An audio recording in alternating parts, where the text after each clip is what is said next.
Hi friends, welcome back to my channel. കായപ്പത്തിന്റെ റെസിപ്പിയാണ് ഇന്നത്തെ video. വളരെ പെട്ടെന്ന് തയ്യാറാക്കാൻ പറ്റിയിട്ടുള്ള ഒരു ചായക്കൂട്ടിലാണ്. ഇത്തരം വീഡിയോസിന് വേണ്ടിയിട്ട് ഈ ചാനൽ സബ്സ്ക്രൈബ് ചെയ്യുക. അപ്പോൾ ഞാൻ ഇവിടെ നന്നായിട്ട് പഴുത്തിട്ടുള്ള നേന്ത്രപ്പഴമാണ് എടുത്തിട്ടുള്ളത്. അതൊരു മിക്സിന്റെ ജാറിലോട്ടേക്ക് ഇട്ട് കൊടുക്കുന്നുണ്ട്. ഇനി ഇത് നമുക്ക് നന്നായിട്ടൊന്ന് അരച്ചു കൊണ്ടുവരാം. അതിനുശേഷം നമുക്ക് ഇതിലോട്ടേക്ക് കുറച്ച് ശർക്കര പാനി ചേർത്ത് കൊടുക്കുക. എന്നിട്ട് ഒന്നും കൂടെ നന്നായിട്ടൊന്ന് അരച്ചു കൊണ്ടുവരാനുണ്ട്. ഇനി ഞാൻ വേറൊരു പാത്രത്തിലോട്ടേക്ക് ഒരു 1.5 കപ്പ് ആട്ടപ്പൊടിയാണ് ചേർത്ത് കൊടുക്കുന്നത്. ഗോതമ്പിന്റെ പൊടിയാണ് ചേർക്കുന്നത്. ഇതിലേക്ക് അരച്ചു വെച്ചിരിക്കുന്ന പഴവും കൂടെ ചേർത്ത് കൊടുക്കാവുന്നതാണ്. അപ്പോൾ ശർക്കര നമ്മുടെ മധുരത്തിന് ആവശ്യത്തിന് എടുക്കാവുന്നതാണ്.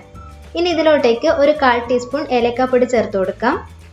ഒരു നുള്ള് ഉപ്പും കൂടെ ചേർത്ത് കൊടുക്കാം. മധുരം ഒന്ന് ബാലൻസ് ചെയ്ത് നിൽക്കാൻ വേണ്ടിയിട്ടാണ്.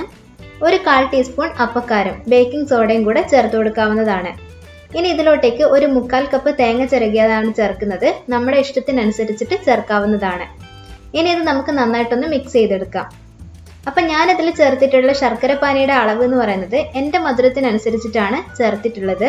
മധുരം ആവശ്യമുണ്ടെങ്കിൽ നമുക്ക് കുറച്ചും കൂടെ ശർക്കര പാനി ചേർത്ത് കൊടുക്കാവുന്നതാണ്. അതല്ലെങ്കിൽ ഈ ഒരു സമയത്ത് നമുക്ക് ആവശ്യമുണ്ടെങ്കിൽ കുറച്ച് പാല് ചേർത്ത് കൊടുക്കാം. എന്നിട്ട് നന്നായിട്ടൊന്ന് കുഴച്ചെടുക്കാവുന്നതാണ്. അപ്പോൾ നമ്മുടെ ബാറ്റർ ഇവിടെ റെഡി ആയിട്ടുണ്ട്. ഈ ഒരു കട്ടിയാണ് നമുക്ക് ആവശ്യമായിട്ടുള്ളത്. ഇനി ഇതിൽ നമുക്ക് കുറേശ്ശെ എടുത്തിട്ട് നമ്മുടെ എണ്ണയിലോട്ടേക്ക് ഇട്ട് വറുത്ത് കോരിയെടുക്കാവുന്നതാണ്. അപ്പോൾ നന്നായിട്ട് ചൂടായിട്ടുള്ള എണ്ണയിലോട്ടേക്കാണ് ഇത് ഇതേപോലെ തന്നെ ചെറിയ ചെറിയ ബോളുകളായിട്ട് ഇട്ട് കൊടുക്കുന്നത്. ഞാൻ എപ്പോഴും പറയുന്ന പോലെ തന്നെ നമ്മൾ എപ്പോഴും എണ്ണയിലോട്ടേക്ക് ഇട്ട് വറുത്ത് എടുക്കുന്ന സമയത്ത് നന്നായിട്ട് ചൂടായിട്ടുള്ള ഓയിലിൽ വേണം ഇട്ട് കൊടുക്കാനായിട്ട്.